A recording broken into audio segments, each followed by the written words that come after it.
in their Game 7. In the meantime, if you were just joining us here at the top of the hour on ABC, Stephen A. Smith, Jalen Rose, I'm Mike Greenberg, Michael Wilbon with us as well. We will continue to count it down to our Game 7 today, but in case you are not aware of the overwhelming story from the NBA as of last night, a video that appears to show Ja Morant holding a gun began circulating on social media nearly 2 months after the Grizzlies star was suspended over a similar incident. The Instagram Live video, which has since been deleted, shows Morant riding in the front seat of a car, holding what appears to be a gun in his left hand. It is not clear when that video was taken. This is the statement the Grizzlies released this morning.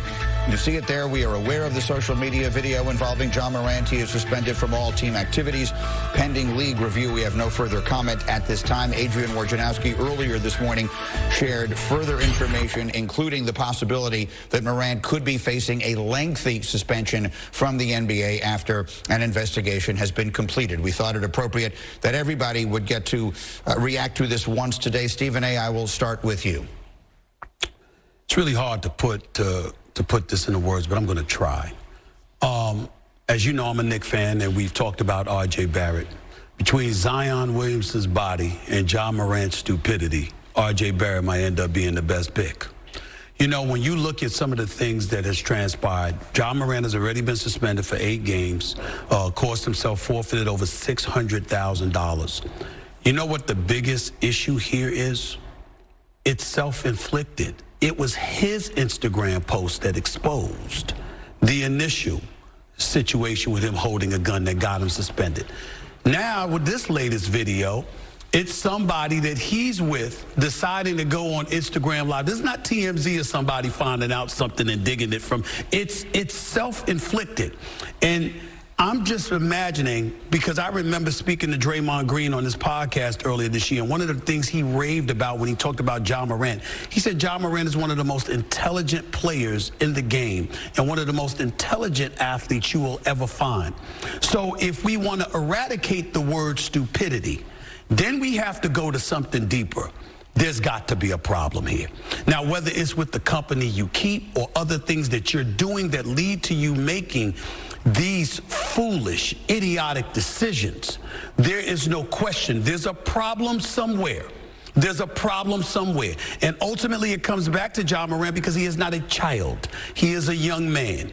He knows better in regard. He's the one with a young child. He's the one with a family. He's the one on the basketball court. He's the one that got to the extension kicking in this upcoming next year that starts, that could begin a 5-year, potentially $231 million contract. He's the one with a signature shoe with Nike. He's the one with the Powerade contract. You got all of this stuff going on and everything's in jeopardy, and yet it's self-inflicted.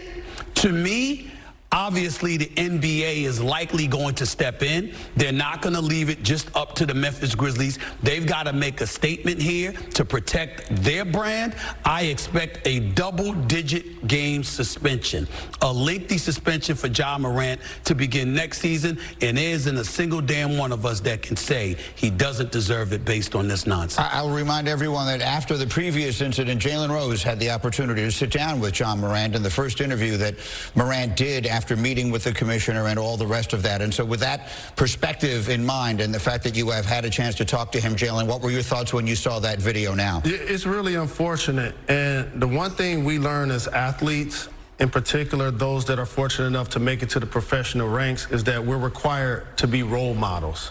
We're required to be eligible, and we're required to be role models. And that doesn't necessarily serve in other professions as entertainers, whether you're an artist or whether you're an actor. A lot of times this type of behavior is celebrated and or promoted, but when you're an athlete, it's punished. And for Ja to put himself in this situation just a short time after that scenario happened, I agree with Stephen A. This is going to be a 20-25 game suspension. It's unfortunate also for the organization because now it puts a damper going into next season. How well can you play if you're going to miss Ja Morant for so many games? But also, I gotta also say this: he is 23. He just finished his 4th year in the league, and I'm personally just glad that social media didn't exist when I was in college or when I was in the league, because, like I said before, I put myself in a lot of questionable positions and made a lot of poor decisions like we see him making right now. So I'm not going to talk about it like it's the end for him. I think there's still a future for him to still reclaim his decision making and put himself in position to not only be a role model, a parent, but also a productive NBA player, and that's what I'm counting on. Michael Wilbon, how about you?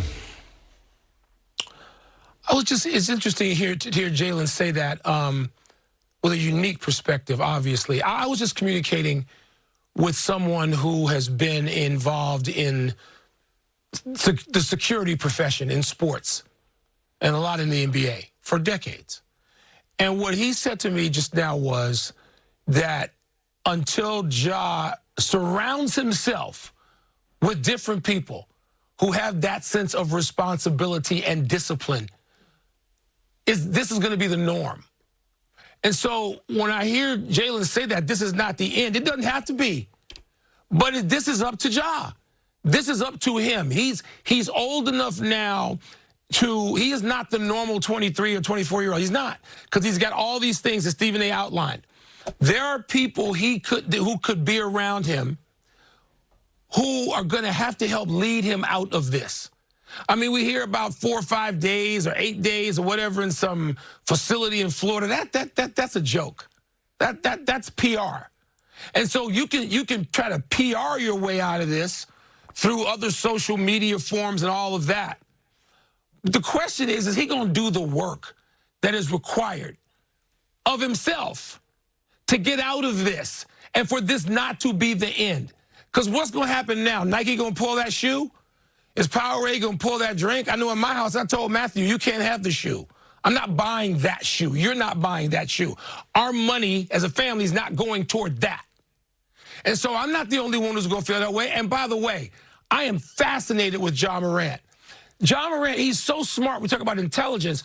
You listen to Ja Morant post-game, I mean, the engagement level and the intellect are unmistakable. But yet, this whole fake gangster theme that I thought we were past as a culture some years ago, I guess he's not past it, he and his. And it's just, it's sad. It's sad. It saddens me that this kid cannot get through this stage and see his way through a brighter time. And like Jalen, I'm hopeful it's going to happen. But who's going to help lead him? Well, who's going to help get him there? Wilbon, let me chime in, bro. I got to stop y'all. Enough's enough. Jalen, to you first. My brother, I need you to give yourself a lot of credit. Yes, you've made mistakes in your life, but you didn't know, you weren't forewarned. You lived your life, you made the mistakes, and then ultimately you corrected them, whatever those mistakes may be. Ja Morant was warned. Ja Morant was given a pass. Months ago, they let you know 8-game suspensions. Months ago, they let you know $600,000. Months ago, you put your team in jeopardy, the franchise in jeopardy, your future endorsement and opportunities in jeopardy. Months ago, not years ago, months ago. And the NBA called you up to the league office the day you spoke to him. You sat down with Adam Silver, and he said, yo, what you doing here, let's make sure we don't do this again. And here we are in the offseason, and you're doing that. And here's the crime with all of this. Because, Wilbon, I'm going to bring this up. Understand right now, we the villains. You're the villain, Jalen. You're the villain, Wilbon. I'm the villain. Why? Because we're sitting up there and we're saying, excuse me, be careful. You got a whole future. Your future is yours. The world is yours, man. We're looking out for brothers. We're trying to tell them, listen, watch it. The power of choice is a very, very powerful thing. Make sure you choose carefully who you have around you, who's going to safeguard you, who's going to help you protect you by making sure you avoid the things that you need to avoid. And by us looking out and trying to help out, we're villainized because we are willing to tell you the truth. That's the world he's living in. That's the world a lot of these guys are living in. living in. Because God forbid that somebody tells you the truth so you can shield yourself so you can avoid the kind of things that'll find us on national television talking about you in this way. Second gun issue, why are you walking around with a gun in broad daylight? What kind of life are you living? Who are you hanging around? What are you subjecting yourself to that you got to worry about what the hell is going on in your life? These are legitimate questions to be asked. It doesn't make us the villain. We're trying to look out. He just doesn't want to listen. And I find it a bit more than coincidental that the not listening part has kicked in after you got 5 years, potentially $231 million guaranteed. When you were looking for the bag, we didn't hear about this. Once you got it, now we see it on video. Not once, but twice. Come on, y'all. Come on. I have to leave it there. In the interest of time, there's obviously a lot more to be said about this. A lot of people have very passionate feelings about it, and they're all very much understandable under these circumstances.